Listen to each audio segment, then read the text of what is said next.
Hello and welcome to Bring Your Product Idea to Life. Today I'm speaking with Simon Pryce all about websites for your product business. So if you're an SME that sells direct to consumers or B2B, Simon can help make that process as efficient as possible. Simon is a Shopify partner with specific expertise in systems integration, and his team can help reduce time in admin, accounting, stock, fulfillment, orders and product management. He can reduce task duplication and errors, increase efficiency, and help you with your profits. So I invited Simon on today to talk about websites and how we can make sure that our websites really work for us. This was a really great conversation, and Simon has so many practical tips for you. We also, right at the end of the conversation, started talking about AI and the role of GPTs in shopping. And this was something that was absolutely new to me. You'll hear that it blew my mind a little bit. And I'd be really interested to hear what you thought of that last part of the conversation. And in fact, it's a subject that I may invite Simon back on to talk about in more detail, because I feel like we could have gone into so much more depth. But for now, enjoy this conversation with Simon. So hi, Simon. Thank you so much for being here. Hi, Vicky. Can we please start by you giving an introduction to yourself, your business and what you do? Yes, yeah, okay. My name's Simon Pryce. I'm the MD of Skylight Media. And what I do, I just put it simply, I'm a problem solver. I don't think there's any client that comes to us that doesn't have a problem to solve. But actually, what that problem is often based around is with the web. It's most often e-commerce, and e-commerce fits into the business-to-business space most often as well. We work. The majority of the work that we do is in the business-to-business e-commerce area for a very wide range of clients, client types and sizes. So what we do is we help fill in the knowledge gaps and also do a lot of the work to help them to exploit their business opportunities better through the right use of technology, and how that technology can then become efficient technology and not just having something that can take orders, but can actually then do process those orders without impacting too much on the internal team. Brilliant, thank you. Well, you're definitely the right person to have here, because what I want to talk about today is websites. So no, no. Oh, you are definitely the person to speak to. So let's start off, Simon. I'd love to know your thoughts on the role of a website for a product business, especially when there are so many other platforms and channels and ways of selling our products now. You know, whether that's on someone else's marketplace, whether that's wholesale, there are lots of ways an e-commerce brand can sell. What Yeah. do you see the role of the website? Well, right. Okay. Well, the role, I always see the role of a website is actually the window on a business. But actually, when it comes to products, well, it's the demonstration. It's the ability to demonstrate products where they can be accessed at any time, regardless of weather and economy, and also the ability for people to travel. So the most important thing really is that you have a clear view of what it is a business is selling. Now, the I suppose the vital part of the role that that website plays is actually it's a blank canvas really until you put products on it, and often I can come to this later, but often it's actually about how you present things. So you're using that website as your salesperson, and that salesperson should be invested in. It should be trained. It should be adapted, and it should learn. And you should learn to actually adapt and evolve along with how the market works as well. So you don't just set up a whole load of products and leave it.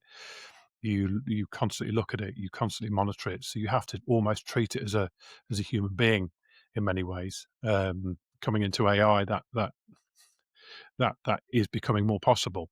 But yeah. So the role it plays really is doing the job that a human could do if they had all the time in the world, but using it to actually demonstrate. That is my the primary function, I believe. Brilliant, thank you. And you mentioned that we can talk a bit earlier about some of the ways that we can sort of use our websites effectively to sell. So before we move on to that, Simon, I'd love to know, are there any common mistakes you see businesses making on their websites? Because that might be a good place to start, and then we can talk about the things that we should Yeah, be doing. yeah, often common mistakes. And if you take the design and styling out of it, because that is relatively easy to adapt, it's actually the common ones are presentation.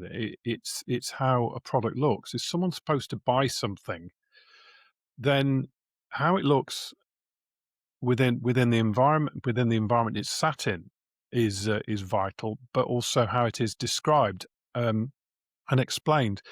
You might think it's very straightforward that to have a greeting card on there with a code on it and just showing the front face of the card is enough, let's say, if you were selling greeting cards. But the reality is that the product's required to do more than that, that it needs to contain more information because of the nature of not only human beings, but machine systems are accessing the information. And if you're expecting to be found on a search engine, or increasingly now through an agent, through an AI agent, there you need to make sure that the content within the website is up to scratch and explains and describes what that product is. If it's got a code and an image, well, an AI agent may be able to view that image and may be able to interpret it. A human being can see what's on it, but they want to see what's around the back. They want to see what's on the inside. They want to know in descriptive terms what the product is, the title of it. You can't miss out on those things. So it becomes detail. That is the really important aspect. And I see this time and time again, where there's just not enough put into describing a product. And you might think you've got a whole range you've got 150 products that all are pretty much the same. Well, if they're all pretty much the same, what's the point in selling them? So they have to be differentiated. But I do hear from people that they don't want to have the additional work of having to write all that content. But I'm afraid you've got to. So if you want to play with the rules these days, or play alongside the rules these days, you have to be able to feed the visitor, whether that is a robot or a human being. So there's a big part. Photography, quality of images is vital as well, and that should be something that is consistent. And the consistency of image actually has a subconscious effect on the visitor, which is where there's the consistency and quality of image actually means a consistency of quality, no doubt, within the business. That detail is being watched, detail is being monitored, and it's carefully looked after. So careful. What's the word I'm looking for? Careful stewardship of your content and of your images is just as important as getting the descriptions right. So those are the two things that I spot. The rest of it, really, it comes down to how simple things are to buy, simple they are to put into basket, and how everything should be as intuitive as possible. And these days, with some of the platforms, particularly platforms like Shopify, it is science driven. The whole process within there is actually designed through millions and millions of transaction statistics to determine how best to make a product able to be purchased. That is beyond the adding to basket side of things. So as long as the checkout process is straightforward, and it should be these days, it's what you can do to get that product actually up to the standard required to enable it to actually end up in the basket. That makes a lot of sense, thank you. And I agree with you that I think images and text online are what really sells your product. And we talk about quality of images, but what's about quantity? The reason I ask this is one of my biggest bugbears. If I look at something online Yeah. and there's only one image, I'm Oh, yeah, immediately put absolutely. off. Because it depends what you're buying. Because Yeah, sometimes I think I don't want to just see the flat lay. I that's might want right. to see what it looks like from Yeah, and behind, or if it's clothes, I might want to see what it looks like on absolutely, somebody. and I alluded to that earlier on in that question. That just seeing a front, let's say, of a card, just isn't enough. You need to see what's going on, if there's anything inside, that is. It might be blank. But people do expect more. What they want to have is their questions answered, so they don't have to. Oh, Mm. okay, right. I'm not entirely sure about this. I'm going to have to ask a question. I'd rather go somewhere where I can actually buy the product without having to ask any questions. And that's really what that comes down to. Yeah. So front, back, sides, up, top, bottom, any way you can to try and get the images in there to help someone make a purchasing decision. Thank you. And I really like what you said there about answering questions. And I think if we were to look at every product's page with that in mind, does it answer all of the questions somebody might have about this product? Whether that's through the pictures, the image, well, presumably both. I think that's actually a really good place to start. So thank you. I think that's actually a really good question we can be asking ourselves. I think Great. that's great. Mm. And in terms of, you mentioned sort of how easy it is to buy, what do you wish more people understood about how customers actually behave when they land on a website? Because I'm assuming that in your experience, you've seen some websites perhaps don't behave as you expected, aren't that easy to check out. What do we need to know about customer behavior? Customer behavior, gosh, yeah. Well, if they're visiting a site for the first time, of course, you've got seconds to. All right, the science will probably say fractions of seconds, but that a visitor gets a very, very quick feeling of whether they want to be on this website or not. And that is probably the most important thing to remember when you consider in your own purchasing, so your own purchasing of visiting sites. You're not around to waste time, and even if that time is a split second or a few seconds, knowing and getting that intuitive feeling, and it is often intuitive. Oh, I don't think this is really the kind of website I want to be on. Um, i- it's got to be considered from. A website has to be considered from the user's perspective. It's not about, well, it looks great for us, it looks fine for us, we've had no complaints. That's not the point. You need to understand what's happening with your visitor traffic. But if this is a new site, let's say, you don't have any idea what the user is going to be feeling, but you can assume, you really should assume that you don't want to be wasting anyone's time. So anyone that comes on, they need to have delivery of information as quickly as possible. But a large proportion of those visitors may actually come to the website. If it's a new one, they'll come to it probably through promotion, let's say, and it will be promotion of the homepage probably. We've got a new website. But when it comes to product-based websites that are actually achieving a ranking or being returned in an AI result, let's say, within a prompt. What you really need is um, the landing pages to actually be expressing, and this is expressing the detail. And this comes back to the last question, which is that if you've got a product-based website, and largely I think we're talking about product-based websites, how ensuring that every single product page is relevant to what is being returned, let's say, in results. So someone comes in from a search result to see a product. It could be a candle, let's say. That candle really should be fulfilling the objective of the search result. Of course, how do you know what the objective of the search result is? You can't second guess what every search result is. But what you would need to ensure is that the information that's within that product page is absolutely relevant to what is being displayed. Because otherwise you get this mismatch, and you get a mismatch, you get rejection. And if you get rejection, then you end up with a bounce, basically, or someone literally coming on and leaving within a split second. They won't hang around. They really won't. If that's it's almost, well, if that's the best that you can give me when I've searched for this and I've got that, what's the point in me being here? So yeah, I think that possibly answers it. But yeah, I think it's ensuring that you look at the website objectively and don't just accept it. Constantly look at it. Get people internally to look at it. People internally to feed back on it, and get other people to feed back on it as well. And it's not all about, we're not all running small businesses. Some of these businesses are very, very large. and they need to have external validation on things like that. And of course, the thing that you could do is you could go to a web company and say, "How do you think my website looks?" And of course, the web company will tell you it looks awful because they want another job. So be wary of that. Be wary of free assessments because they always end up with a recommendation of a new website. But yeah, I think what you've just got to do is you've got to keep being critical of what you're doing, how it looks, how it behaves, and try and view it as a visitor would.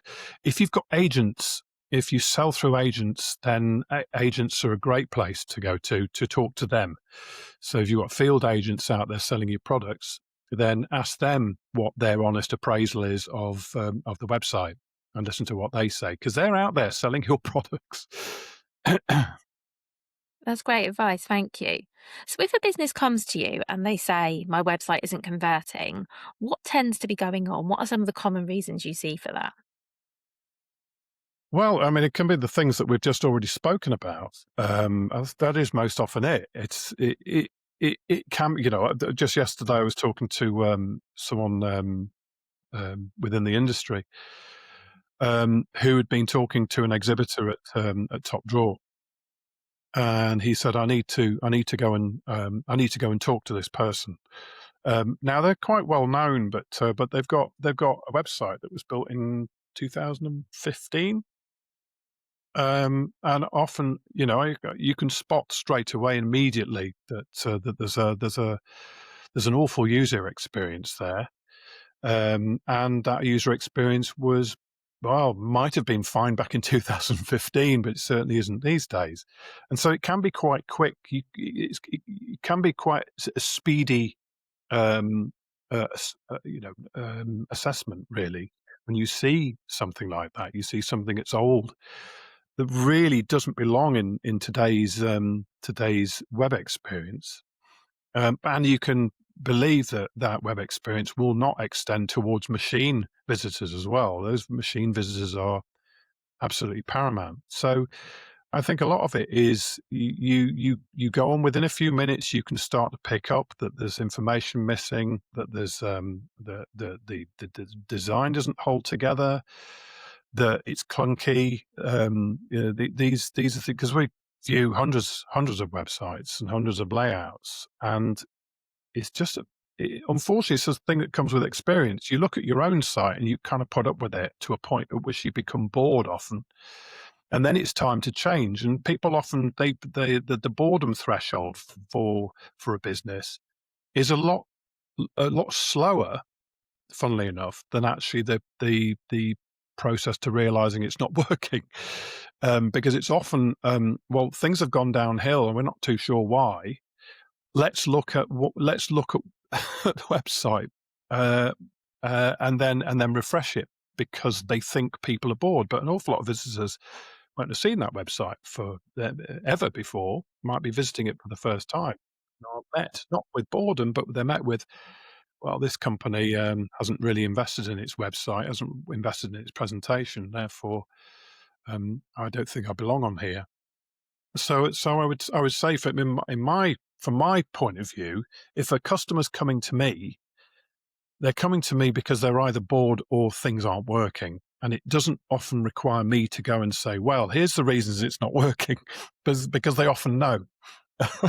Does that make sense? So I think Yeah, people that does make sense.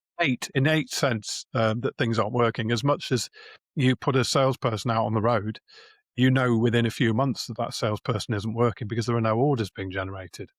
But with a website, people tend to give that a little bit longer because apparently they've invested way more than they would in a salesperson. But yeah, I think clients and would be clients often know. They know way before they contact us that there's something not right with it, and they don't necessarily need us to assess. So I often just take it for granted that it's not that we're going to have to patch anything up on something that's old. It's actually taking a fresh look at it, and that is often the reality of it. That makes sense. And when we're looking at a website, just so we're clear, so when we're thinking about the messaging, we're talking about the design, the functionality, do they all hold equal importance? That's a really good question. I've not actually considered that question before, but they all have a place, um, and they all combine to make up a big picture. And if you imagine the biopsychology that we're faced with these days is so lightning fast. It's not, "Oh, they're great. There's a 10% off offer going on." That doesn't mean anything to many people. And we have that shoved down our throats when we visit a website. Doesn't matter. You visit a website for the very first time, and within 3 seconds, there's a banner saying, "Give us your email address and get 10% off." We know we're going to be spammed after that. But I don't think that, that might actually convince someone who is in the market and they're going to buy. They're there to buy. They're there to buy right now, and 10% actually is quite, is a fair offer, and they know that they can switch that marketing off, and they can do that without worry, not like the old days where you could um, say you don't want any more marketing emails, but they'll continue to send them to you. But these days, there's a lot more control. So I think I think it's more careful um, than that. So the consideration is the entire picture. I think actually a lot of people, a lot of websites, they make the mistake of throwing that banner in too early and throwing in messaging too early. It can often be more subtle than that. It can be at the product page, and it does take a little bit more work for a website manager to undertake that. But make it more tactical, make it more specific to a product at a set time. Don't just do it as a blanket thing because that's what everyone does, and maybe don't have it appearing quite so immediately. Allow someone to explore first, and then if they're on the website within, after a minute, let's say, then present them with the means to actually buy at a reduced rate. I just think it's often a bit lazy just to go and switch on a banner that says 10% off now. But that's just one aspect of it. But the messaging really, is just ensuring that it's consistent, that it's not overloading. There aren't too many words because people they often don't read. They're after something visual. They're not after something they have to read through. So keep things simple, keep things concise, ensure that things are spelled correctly and are grammatically correct and are punctuated correctly. Don't put some of that responsibility on your junior member of staff who might not have the same level of care and level of detail that you have. They might have more though. They might have more than you. But yeah, I just think don't overload people and try and keep things fairly simplistic because overloading people kind of is annoying. Is annoying. Yeah. Thank you. So you mentioned earlier this brand that hadn't updated their website since 2015, which seems to me like quite a long time. Realistically, how often should a product business be reviewing their website or updating it? I guess that's two different things because you probably need to review it more often than it actually needs an update. What are your thoughts on both of those? Well, reviewing is constant. It's constant because you're going for feedback all the time. You shouldn't be just setting it up and letting it run. I mean, all right, let it run for the first few weeks, but ideally, what you need to be doing is monitoring traffic, seeing what's happening, and monitoring all the different levels, all the different rates, the bounce rates, the conversion rates, etc. How are you acquiring that traffic? Those kinds of things. They're all part of the whole thing, the part of the whole information mix. And of course, that means then periodically refreshing the content. And these days, platforms have they're often built on templates. They're customized templates. So I'm going to mention Shopify again, but Shopify has templates. You select the template and then you customize it to make it look like the brand, let's say, or to look like it's part of the stylistic integrity that's required for that brand. Holds it all together, but that then is subject to refinement. So you might get traffic, you might get comments from your visitors or a visitor, or one of your staff that says this isn't working under these circumstances. So you're constantly checking, fixing, monitoring, and it becomes an iterative loop. And I'm a big proponent of these, which is, you can't do anything without monitoring its effects. Once you monitor its effects, you can then decide what you're going to do next, and then feed that back into the loop, and then keep iterating. And that iteration should be constant. It shouldn't be something that you iterate once a year. So I would say that when it comes to the platform should stand the test of time, and should be, let's say, behind the scenes updating.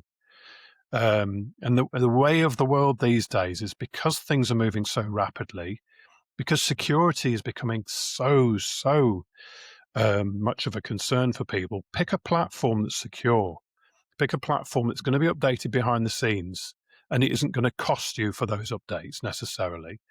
But then look at the front end, look at the template, and maybe periodically update that template if that template has an update that is worth updating to, if you see what I mean.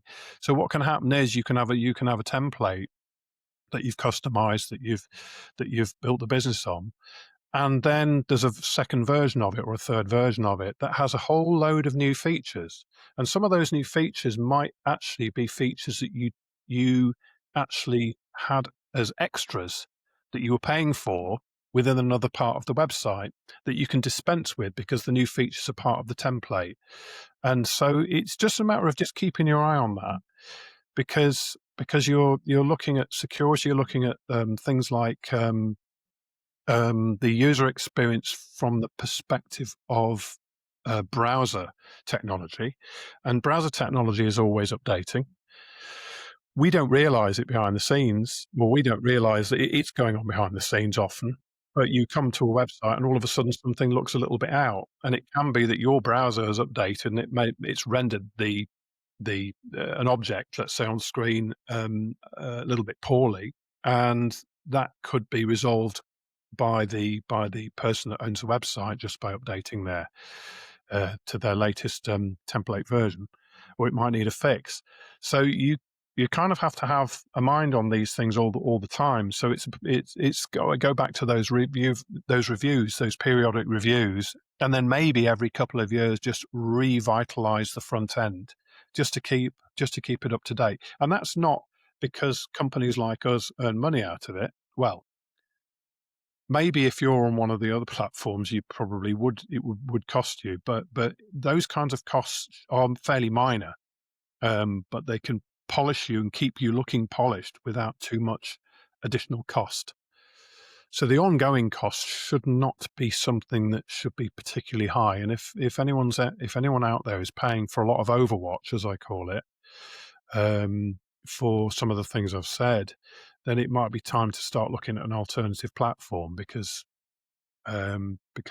these days, a lot of that old traditional stuff that used to go on with websites, like with hosting and separate SSL certificate, and technical Overwatch, and security Overwatch, often aren't so much needed, and they can be handled by the platform, because the platforms are so secure, or should be. And that's my view of it as a web company. And not, I'm not seeing that as I don't see those costs as being something that are required so much these days, because they're handled by the platforms, or the platform, depending on which one you choose. Yeah. That's really useful. Thank you. So, for anyone who's on a budget, it sounds like they could, every couple of years, assuming there's no red flags or anything needs fixing with the website, they could simply do a refresh of the front end Yeah, design. just go for the next. Yeah, And just go for the next version yeah, of the template. If they go and switch to a new template, that's a bit different. But it's keeping the same template and then updating to the next version. Is relatively straightforward. Yeah. I mean, there are some whys and wherefores, or rather, the caveat to that, depending on how much customization was done first time round. But yeah, the theory behind it is actually that it shouldn't take too long to redo some of that customization once it's done. Yeah. Okay, well, that should be reassuring then. So you could Mm. refresh your website without spending too much time or money. So I think that's great to know. So if someone listening now is feeling a bit embarrassed by their current website because that happens. I'm sure you have people come to you and they know the website isn't quite right, and perhaps they keep avoiding it because sometimes it's easier not to tackle things. What would you want to say to them? Yeah, it's quite a big thing to go and put your head above the parapet and go, we need to do something about it. We need to contact someone. And it is a bit nerve wracking because you don't know what you're stepping into. But I think the most important thing is that you kind of have to go for people that you know. When I say that, it is better to go for people that you know. I don't just mean me here. Go to people who know the industry that you're in, who work with other people in the industry you're in. Go and talk to people who you are comfortable with, who are people like you, and ask them who they use. That is often a really good starting point. Don't be picking names out of Google, or even AI is only going to go and pull you a random bunch out, I would imagine, unless you're very specific, which you obviously can be these days. But look for a specialist in candles that will, a specialist web company that has developed websites that sell candles. That's a good starting point. But actually, that doesn't necessarily tell you what the people are like to work with. And the only way that you'll get that is if you talk to people in your sector who've worked with that. So if I just give you an example, the greeting card sector is a sector that we work particularly closely with, and into the giftware sector.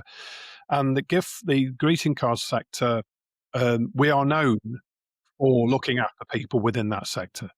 And therefore our name gets passed around. That's quite important for those clients. It's great for us, obviously, because we've got a name there, but it's great for those clients because they know that are they're they're coming to us recommended. So it means that they don't have to worry that we're going to charge them an arm and a leg. And we're not going to fulfill their requirements. And the reason for this as being a recommended route is because there's a guarantee to that. We're always mindful that when someone is recommended to us, that we have to look after the client, but we have to look after the person that recommended us. And what I mean is, I don't mean that we give them money. What I mean is, we give them the assurance that we're going to look after the person they've recommended. So looking after two people is quite a trick, to do that in a business relationship. You do not want that person to feel as though they're embarrassed because they recommended that business to you and you let them down. That would be, to me, that would be unforgivable. Yeah. So allow Thank you. a web company to basically make its own reputation is the most important thing to go for. Yeah. Thank you so much, Simon. That's really honest and helpful advice. Thank you. And speaking of advice, I have one more question for you, which is the one I always end on, well, a variation of this. What would your number one piece of advice be for anyone who wants to make a bit more of their website this year? Right. Okay. Yeah. Well, AI is a hot topic, and it's a hot topic because it's here and it's not going to go away, and it's only going to become more and more entangled and entwined within our lives, whether we like it or not. And I think the biggest step that you can make is to ensure that your website is able to communicate what's called machine to machine. So the content within your website is all sat on a machine, basically, at a platform end. And that data needs to be machine readable by another remote machine. And what that allows for then is the onset of agentic, what's called agentic commerce, an agentic process, which is where that machine that you've trusted to become your AI agent is going off and finding you a product or a service and is returning you a set of information. and a set of examples and or recommendations based upon what prompts you've put in. Now, ultimately, that agentic relationship and that process is going to become something that turns into an automatic um, fulfillment. That is an automatic purchase. So ultimately, within the next couple of years, you're likely to see orders coming in that have been placed through a chatbot, through basically ChatGPT and others, where a researcher, that is a person, has put in a prompt, find me, I'm going to come back to candles again, find me some candles that are flavoured and have a perfume smelling like roses. And I'd like 4 in a box, and I'd like them to be UK based, and I'd like free delivery.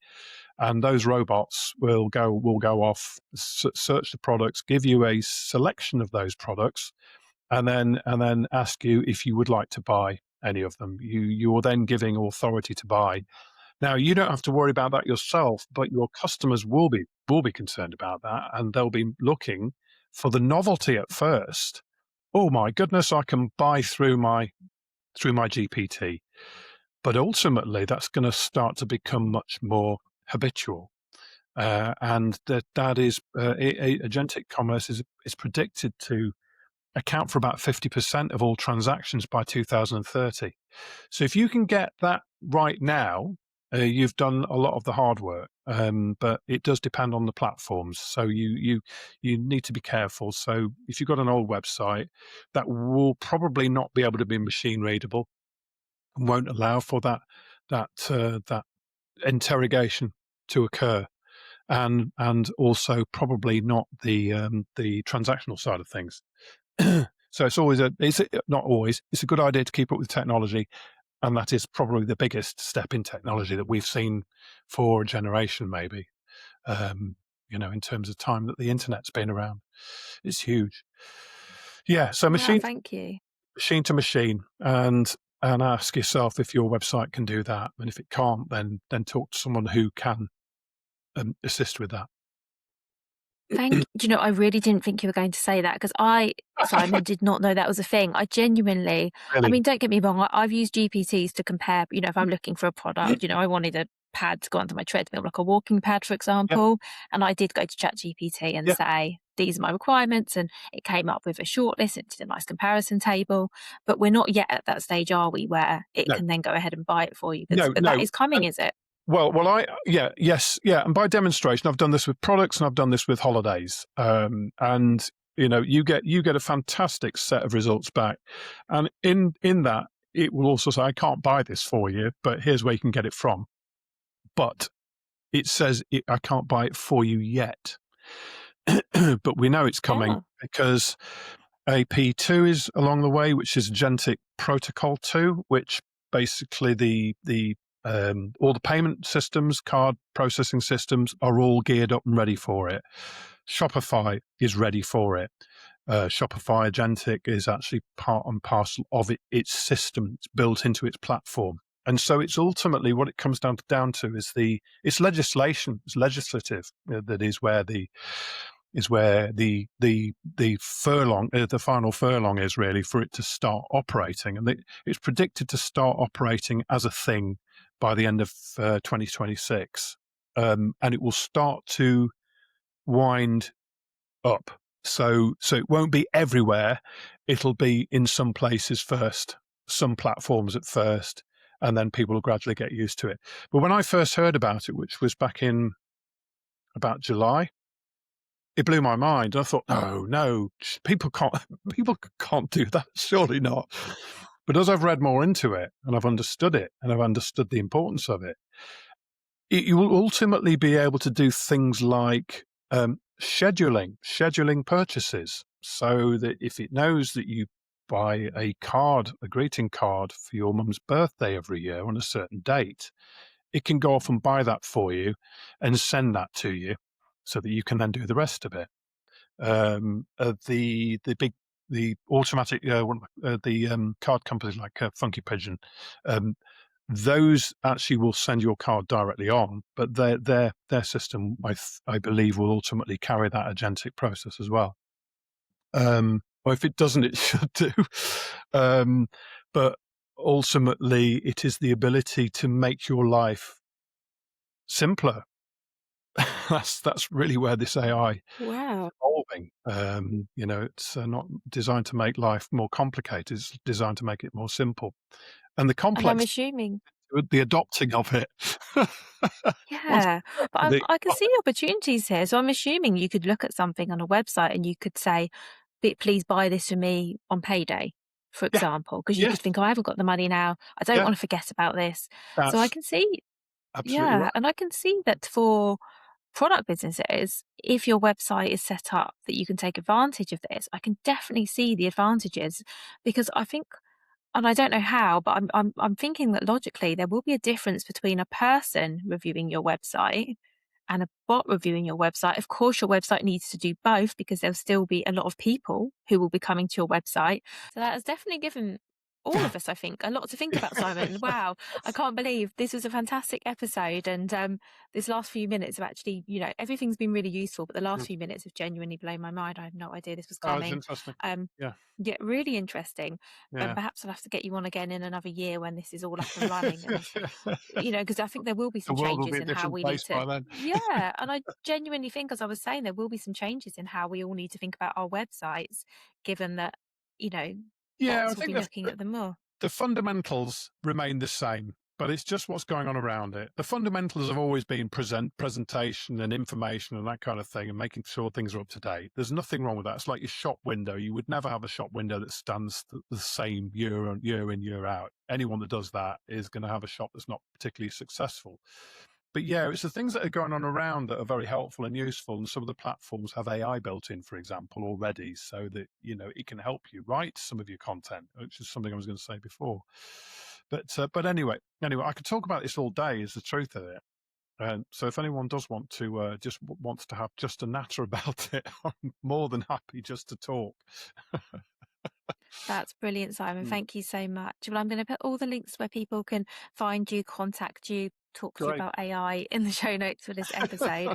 And thank you so much again for all you've shared. And yeah, I genuinely might take you up on coming back at a Mm, later date to talk about this in more absolutely. detail Do because I think do. we've Yeah, we've just scratched the surface, haven't I we? think so. Yeah. Pleasure. Thank you ever so Thanks much, for inviting Simon. me on.